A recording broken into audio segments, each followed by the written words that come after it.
The Pool Guy Podcast Show. The Pool Guy Podcast Show. The Pool Guy Podcast Show. Yeah! Hi, welcome to the Pool Guy Podcast Show. In this episode, I'm going to go over some common mistakes you can make in the wintertime with your pool care. It's very easy to neglect your pool when daylight saving kicks in, it's darker earlier, and the weather starts to turn ugly. Either you have rain or it's really cold out. Sometimes you may even get some snow. So it's very easy to neglect your pool in the wintertime in the regions where we leave our pools open all season long. So I'm going to cover some common mistakes that you can make and how to avoid those in this podcast. Leslie's Pool Supplies is a proud partner of the Pool Guy Podcast Show. Leslie's Pool Supplies has been do-it-yourselfers and pool trade professionals' trusted partner since 1963, providing quality products and services to make pool care easy and solutions and expertise to do it right. One of the mistakes that you can make is not having the proper cover on the pool. You want to make sure the cover is in great shape and really good working condition. There are no holes or tears in it, because if any debris gets in there during the wintertime, it could really turn the pool ugly when you take the cover off. So make sure the cover is secure. This podcast is mainly for those in the regions like California, Nevada, Arizona, Florida, parts of Texas, all those areas where we don't close our pools off. New Mexico, I suppose, is in there also. Basically, for the regions of the country where we don't cover our pools, disconnect the equipment and turn everything off, these are the areas where you're going to keep the pool open all year round. So it's very easy in these areas to take a very lackadaisical attitude towards the pool in the wintertime. And for obvious reasons, you're not using it. It's cold outside, so you don't think you have to do much to the pool. But in fact, in these regions, the pool care is year-round, and that's why pool service providers, pool service companies will service the pool year-round in these areas for many reasons. So firing your pool service or discontinuing service in the wintertime is not optimal. I wouldn't suggest doing that. One of the ways that we balance out our rates as we charge the customers in our pool routes out here in California is that we base it off of a whole year of service monthly. The monthly rate is based on the whole year. So the rate is kept low for that reason, because we lose money in the summertime because of the chemical costs. We're putting in more chemicals in the summer. We make up for that in the winter with less chemicals. And then both seasons, summer and winter, they're a little bit different as far as pool care. In the winter, there's a lot more debris that gets in the pool, and there's other factors in the wintertime that are not present in the summer. So it's a good idea to keep the pool service all year round. If you're on a really tight budget and you really do need to cut the pool service, it's understandable. But just to cut it in the wintertime because of the weather not being optimal for pool use is probably not the best idea. And I'll go over some of those reasons here. And of course, if you're a homeowner taking care of your own pool, these are some practical tips for you to care for your pool in those winter months. So the first thing that you're going to run into is the chemistry balance in the pool.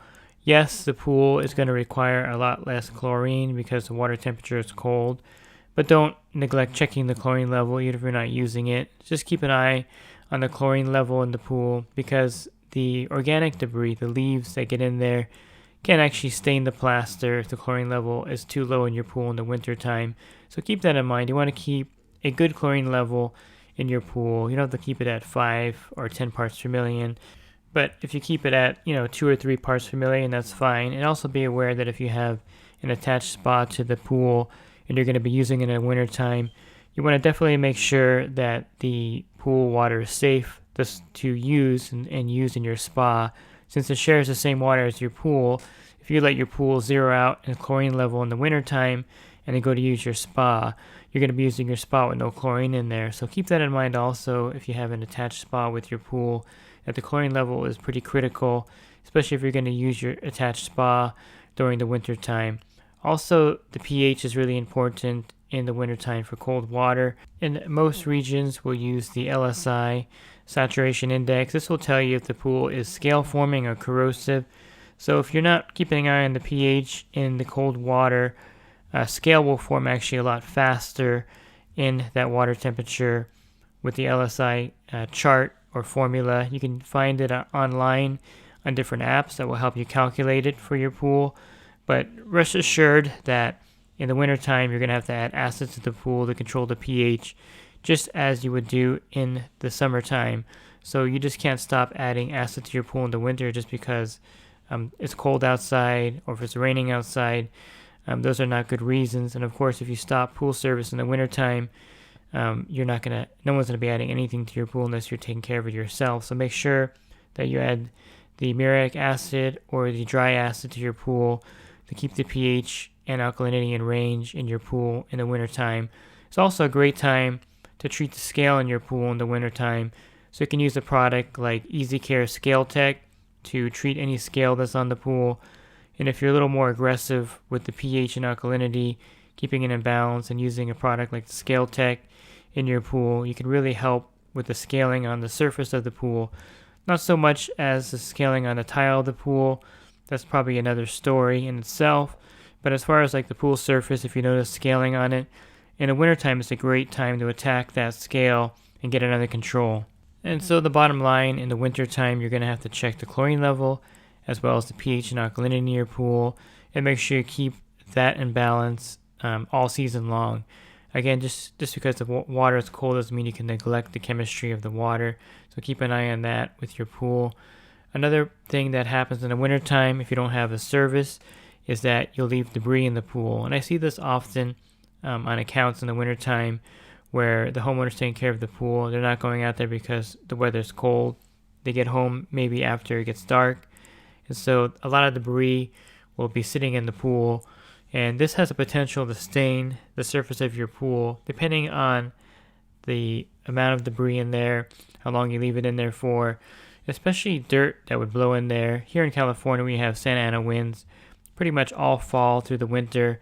And the dirt here has a lot of metals in them, so there may be some iron or another form of metal in the dirt that blows in your pool. So if you leave it on the bottom of your pool, you don't have an automatic cleaner that would pick it up, and you leave it in there for 2 or 3 months, there's a really good chance that you're going to have a pretty bad stained bottom of your pool.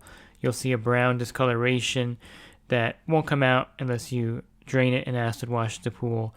So it's really critical to keep your pool clean of debris. Now the leaf debris will definitely stain the plaster, but in most cases the organic staining will come off once you raise the chlorine level up. There's also products you can add to get rid of the organic staining quickly. Hasa has a great product called Super Stain Out that removes organic stains really well in the pool, and that'll take any kind of marks the leaves will leave in there or any kind of acorns. But raising the chlorine level up in the pool certainly will take care of any kind of organic staining. What you have to worry about is the dirt in the pool just sitting there and not being cleaned up, because that's what can really stain the pool surface. So if you have if you live in an area where it gets windy in the winter time and your pool's getting dirty, make sure you do the weekly maintenance of the pool by cleaning it out. I guess a good shortcut for this is of course a good automatic pool cleaner in your pool to pick up the dirt. That way it doesn't stain your pool. So I suggest, in the least, invest in a suction side pool cleaner that you can throw in there in the wintertime, and that can keep your pool free of the dirt in there. If you don't have time to manually vacuum the pool, because again, you may get home when it gets dark in the wintertime, or the weather may not be appropriate. You may have a lot of rain in your area, or it may just be too cold to be out there working on the pool. Invest in a good automatic cleaner. That way at least the leaves and dirt are being picked up in the wintertime. And along those same lines, you want to make sure that your pool's pump basket as well as a skimmer basket is maintained and cleaned on a weekly basis. If you live in an area where you get a lot of extra leaf debris in the winter time, which is very common, you want to make sure that you empty out the skimmer basket, make sure the pump basket is not clogged up, so that the pool is actually running and flowing well in these winter months. So that's another critical aspect that you really need to be aware of, is the fact that even though the weather is not the greatest in the winter, you still have to go out there and clean out the skimmer baskets and the pump basket to make sure that the pool is flowing and working well. If you leave the skimmer basket full of debris, or if the pump basket gets clogged with debris, this could really affect your equipment, and it could cause your pump to actually burn out, and it's a really expensive repair or replacement. So you definitely don't want that to happen in the wintertime. So pool maintenance is the key in the winter also. You want to make sure you skim your pool, get the leaves out, have something either you can manually vacuum or have an automatic cleaner in there to get the dirt and debris off the bottom of the pool. That way it won't stain the pool. So those are important factors also. So if you're kind of tracking here, you still need to do just about everything you do in the summertime in the wintertime but in the wintertime it may be more difficult because of the inclemental weather and also the fact that it gets darker earlier in most regions of the country. So definitely you want to keep an eye on the chemistry as well as the maintenance of the pool. Another thing that you want to make sure is that you're not running your pool too long. This is kind of the opposite of summertime. So in the summertime you want to run your pool as long as you can. That way the water circulates and stays clear and safe for swimming. But in the wintertime, since the water temperature is a lot lower, algae tends not to grow in the water and you don't use the pool anyway, so you can actually cut down the runtime in the wintertime to save money on your electricity bill. Of course, if you have a variable speed pump, you can make minor adjustments to that because you're already saving money with the variable speed pump, but I'm talking more or less to those pool owners that have a standard single speed pump. Now's the time to reduce your runtime. You can cut it back to maybe half the time you're running in the summertime, and that way you save on electricity costs. You don't want to cut it down too low, of course, and you're going to have bad water quality in the pool, but you can definitely cut it back because the water temperature is cooler in the wintertime. You don't need to run it as often as in the summertime. So dial back your pool runtime in the wintertime. You can you can ask your pool service provider, what to reset your timer for you to lower it down. Or if you take care of yourself, you can go into if it's an intermittent time clock, you can change the little trippers on there to lower the runtime. Or if you have an automated system, go in there and just change the schedule to lower the runtime down. So I recommend you do that to save electricity costs in the wintertime. That way you're not overrunning your pool when you don't need to in the wintertime. So ironically, on the flip side of running your pool less is the fact that if you have an automated system, it's going to come on automatically in freeze protect mode or freeze mode, whatever they call it, with your automated system or variable speed pump. It may come on by itself when the temp sensor registers the temperature. Typically, I think most at 37 degrees or lower, the air temperature will come on and run the pool because they're afraid of the water freezing and then freezing in the pipes, which in most regions that don't close their pools, this rarely happens. So the freeze protect is mainly for those regions where you actually get freezing temperatures for long periods of time and the water could freeze in the pipe, so you want to have the pool running. And that's why they have the freeze protect mode that automatically turns on the system. It runs the pool for you, and it may run it all night long for you so that the water doesn't freeze. So again, you want to run your pool less, but then again, you have the automated system that may come on, and the only system that you can bypass this on is the Hayward system currently. Maybe the updated newer versions of the automation that do have a bypass, but if you have an older automated system like Aqualink system or an Easy Touch or IntelliTouch system, it's going to come on by itself. You can't override it. So what you can do is actually set your schedule to run in the coldest hours. So what I do for my customers that have automated systems that have the freeze protect mode, I'll set the pool to come on at 11 p.m. at night and then turn off at 8 or 9 a.m. Again, I did a podcast on not running your pool at night because there are a lot of factors that you're not aware of. There could be a leak or something could go wrong. But in order not to have your pool running 20 hours a day with an automated system, you may want to set it to run at nighttime on those nights or on those weeks where it's going to get really cold and it's going to kick on. So just be aware that the temp sensor will register a low air temperature, which will cause the pool to come on and run your pool to prevent the water from freezing. In most cases, the water's not going to freeze, and even if it does, chances are it's not going to crack any pipes or break anything. The only thing that could really be affected are O-rings that will shrink and then expand again. There's some in the heater, there's some in the Jandy valves, some in the check valves, things like that may be affected, and you could have some leaks because the O-rings have cracked or broken. But it's one of those things that the manufacturer puts on the devices because they don't want to be liable for any kind of damage to your system. So therefore, the freeze protect mode will engage when the air temperature gets to a certain point.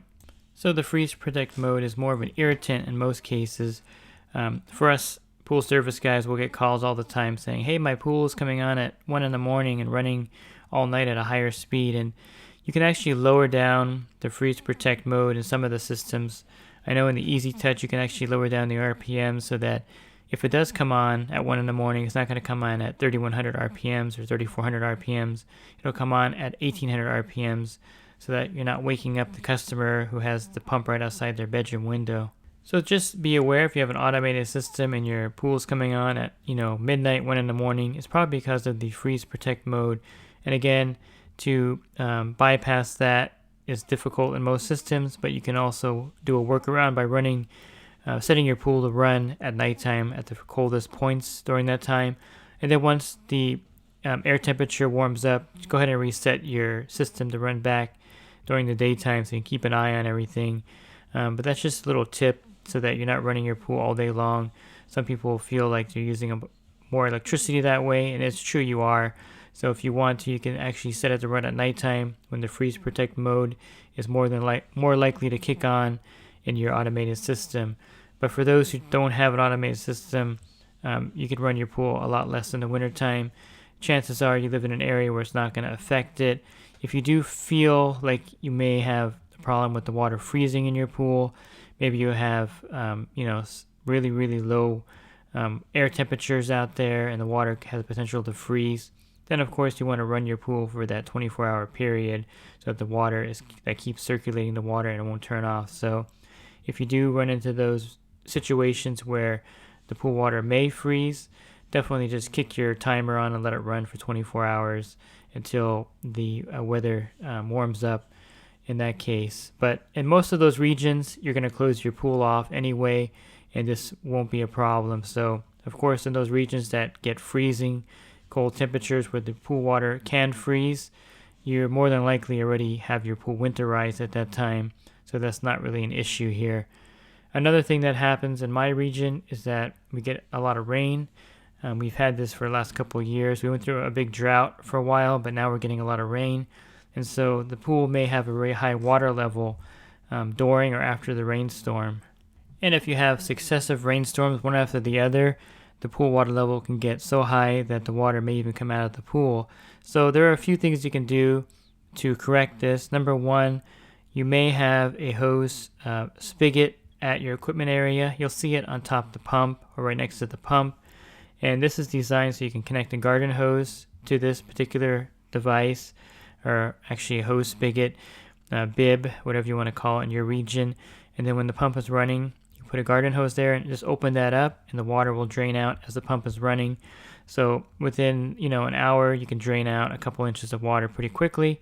Now if you don't have that at your equipment area, I do not suggest putting it in backwash mode and backwashing the water out. Backwashing the pool filter, it's only designed to be in backwash mode for only a minute or maybe a minute and a half and not longer than that. Otherwise you have a chance of actually cracking or breaking the grids or ripping the grids. Now, if you have a filter with a multi-port valve, you can definitely drain your pool in waste mode. Just turn on your pump. Well, actually, turn the valve to waste mode, then turn on your pump, and then drain the water out, and that's perfectly fine. But if you have a piston, push-pull type, or the backwash valve is located on the bottom of the filter, you definitely don't want to use that to drain your pool down. In the case where you don't have any of this, because you have a cartridge filter, you definitely want to invest in a sump pump or submersible pump, and you can get a good one for maybe, or utility pump is also a good choice. They're a little smaller. You can get one of these for $60 or $80, and you just drop it. You hook a garden hose to it, plug it in, drop it in your pool. Typically, I'll leave it on a step of the pool. I won't drop it to the bottom of the pool. So any seating area or a step area that's down a couple feet or a foot in, you can put the submersible pump or utility pump there, turn it on, and then it'll actually pump the water out for you. This comes in handy if you live in a region where you're going to get successive rainstorms and the pool may overflow. Now, in some cases, it's not really a danger. It's just really messy because all the dirt around the pool gets washed in, or if you don't have drains, it may even run into your house. So those are the dangers of having the pool too full. It's not going to cause any structural damage to the pool. It's just going to make the pool very messy, and it may flood your backyard or your house depending on where the pool sits and if you have the proper drainage. So you definitely want to have a submersible pump or utility pump if you don't have a way of draining it down either at the equipment area with a hose spigot built into the plumbing, or with a multi-port backwash valve that has a waste mode where you can actually get the water out safely without damaging the filter. So again, the water level may rise rapidly in the wintertime, and you need to have a way to remove the water from your pool. A lot of times you can just leave the water in your pool, even if it's really high, and it may even be right up to the coping. The only downside to this is that, of course, the pool is not going to skim properly because the water level will be above the skimmer opening. But that's not a major drawback. If you want to leave the water there and you know that it's going to eventually evaporate or go down by itself at that point, it's not a big deal.